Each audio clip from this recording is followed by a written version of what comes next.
Episode 5.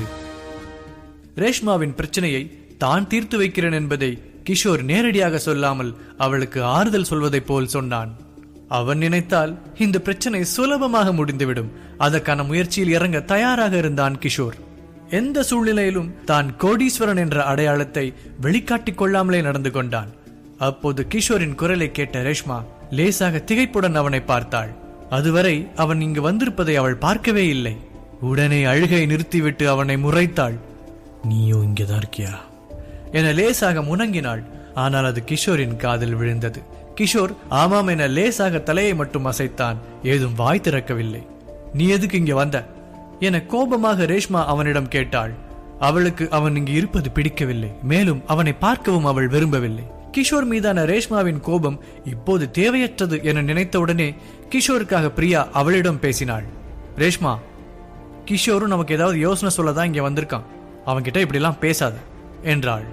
உடனே ரேஷ்மா அதனை கேட்டு என கேலியாக சிரித்தாள். பின்னுடனே முகத்தை கோபமாக மாற்றிக்கொண்டு, இவன் மட்டும் நேத்து அந்த பார்ட்டிக்கு வராம இருந்திருந்தா எனக்கு இந்த பிரச்சனையே வந்திருக்காது என கத்தினாள். பின் கிஷோரை பார்த்து, எல்லாம் உன்னாலதான், ஒழுங்கா இங்கிருந்து போயிட்டு என கோபமாக கத்தினாள். ரேஷ்மா, பிளீஸ் தயவு செஞ்சு நான் சொல்றதை கேளு. அவங்க நமக்காக தான் இங்க வந்திருக்காங்க என பிரியா ரேஷ்மாவை சமாதானப்படுத்தினாள். உடனே கிஷோர் எதுவும் பேசவில்லை. அமைதியாக திரும்பி அவர்கள் இருந்த ரூமின் கதவை நோக்கி நடந்தான். உடனே சரண் அவன் பின்னால் சென்று ஆறுதல் சொன்னான். கிஷோர், நீ எதுவும் தப்பா எடுத்துக்காதரா. அவ ரொம்ப ஸ்ட்ரெஸ்ஸா இருக்கா. அவளுக்கு என்ன பண்றதுன்னே புரியாம தான் கோபத்தில் உங்ககிட்ட அப்படி பேசிட்டா என சொன்னான். உடனே கிஷோர் அவனை பார்த்து மெல்ல சிரித்தான். என்னால் அவன் நிலைமையை புரிஞ்சுக்க முடியுதுரா. நான் எதுவும் தப்பா எடுத்துக்க மாட்டேன். நீங்க அவ கூடவே இருங்க. எதுக்கும் கவலைப்பட வேண்டாம்னு மட்டும் சொல்லு என சொல்லி மீண்டும் லேசாக சிரித்து விட்டு அங்கிருந்து வெளியே சென்றான். அவனது அந்த சிரிப்பில் பல அர்த்தங்கள் புதைந்திருந்தது. மேலும் அந்த சிரிப்பு இதெல்லாம் ஒரு பிரச்சனையா என்பது போல் இருந்தது. ஆனால் சரணுக்கு அவனது சிரிப்பு அவமானத்தை மறைக்க சிரிப்பது போல் தெரிந்தது. கிஷோர் செல்வதை சற்று நேரம் பார்த்துவிட்டு மீண்டும் அவன் அந்த ரூமுக்குள் சென்றான். உள்ளே ரேஷ்மா, அவனை திரும்ப நான் இங்க பார்க்க விரும்பல, போக சொல்லிடு என சொல்லி மீண்டும் மீண்டும் அவனை திட்டிக் கொண்டே இருந்தாள். அப்போது உள்ளே சரண் வந்ததும் கிஷோரை திட்டுவதை நிறுத்திவிட்டாள். உடன் இருந்த டெய்சி, சிந்து, பிரியா, அகில் என எல்லோரும் அவரவர்களுக்கு தெரிந்த எல்லோருக்கும் போன் செய்து உதவி கேட்டபடியே இருந்தனர். அப்போது ரேஷ்மாவுக்கு திடீரென ஏதோ யோசனை வந்து அவளது செல்போனை எடுத்தாள். அவள் தனது பள்ளியில் கூட படித்த பழைய நண்பன் ஒருவனிடம் உதவி கேட்கப் போகிறேன் என முனகிக் கொண்டு அந்த நண்பனுக்கு போன் செய்தாள். ஹலோ ஜான், நான் தான் ரேஷ்மா பேசுறேன் என சொல்லி அவளது இந்த பிரச்சனையை அவனிடம் கூறினாள். பின் ஜான், சரி நான் என் அப்பா கிட்ட இதை பத்தி சொல்றேன், எதுவும் பயப்பட வேண்டாம் என சொல்லிவிட்டு போனை வைத்து விட்டான். வெளியே கிஷோர் அமைதியாக நடந்து வந்து ஏதோ காற்றில்லாத இடத்திலிருந்து வெளியே வந்தவன் போல காற்றை நன்கு இழுத்து சுவாசித்தான். அவன் மனதிற்குள் ரேஷ்மாவை எப்படியாவது இந்த பிரச்சனையில் இருந்து வெளியே கொண்டு வர வேண்டும் என்ற எண்ணம் மட்டுமே உறுத்தி கொண்டிருந்தது. பின் அவனது செல்போனை எடுத்து அவன் நினைவில் இருந்த ஒரு நம்பருக்கு போன் செய்தான். எதிர்முனையில் ஒரு வயதான குரலில், ஹாய் கிஷோர், இப்போவும் நான் தான் உனக்கு கால் பண்ணுவேன். இப்போ என்ன புதுசா நீ எனக்கு கால் பண்ணியிருக்க? ஏதாச்சும் முக்கியமான விஷயமா என லாயர் வேதாச்சலம் கேட்டார். லாயர் வேதாச்சலம் தான் கிஷோர் குடும்பத்தின் சார்பாக சொத்துக்கள் மற்றும் நிறுவனங்களின் கண்காணிப்பாளராக இருக்கிறார்.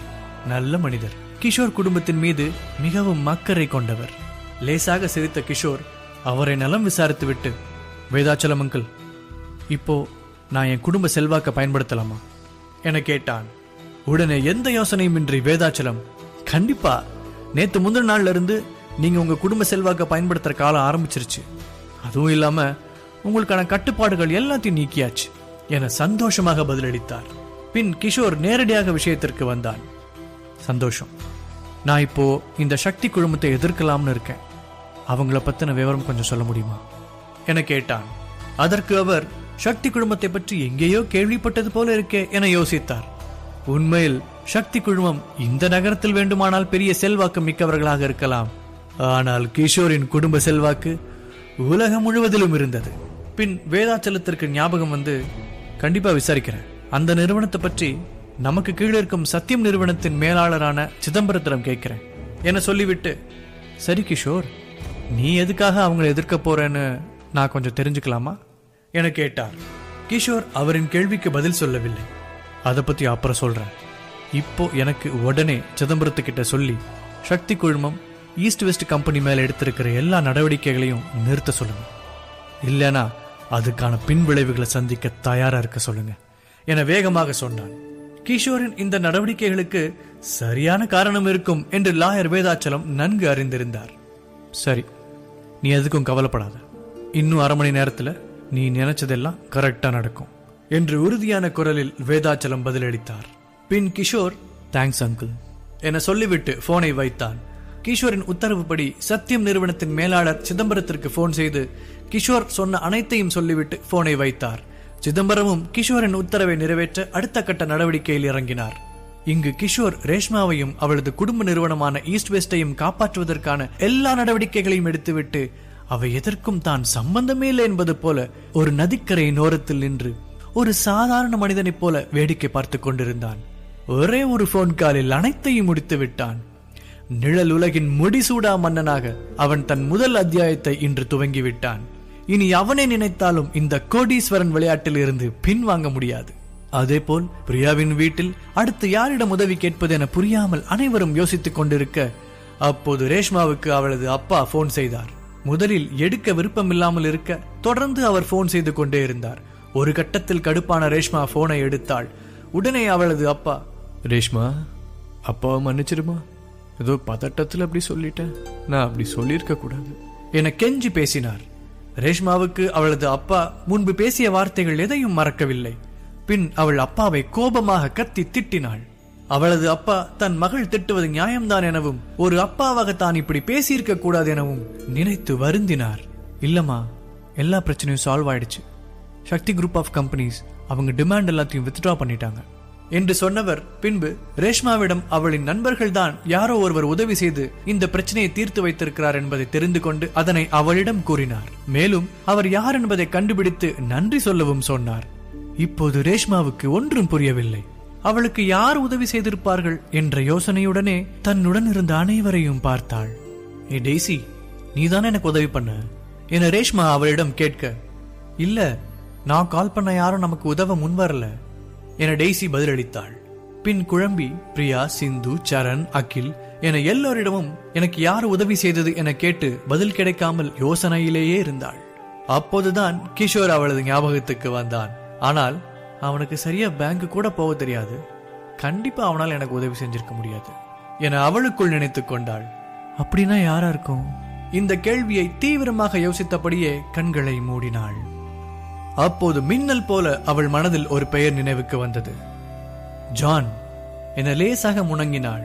ரேஷ்மா இங்கு இருப்பவர்களை தவிர வெளியில் இருப்பவர்களை தொடர்பு கொண்ட ஒரே நபர் அவன்தான். கண்டிப்பாக அவன்தான் உதவி செய்திருக்க வேண்டும் என நினைத்து செல்போனை எடுத்து அவனுக்கு போன் செய்தாள். ஹாய் ரேஷ்மா, சொல்லு என எடுத்ததும் ஜான் கேட்டான். ஜான், நீதான் எனக்கு உதவி செஞ்சியா என தாமதிக்காமல் ரேஷ்மா இந்த கேள்வியை கேட்டாள்.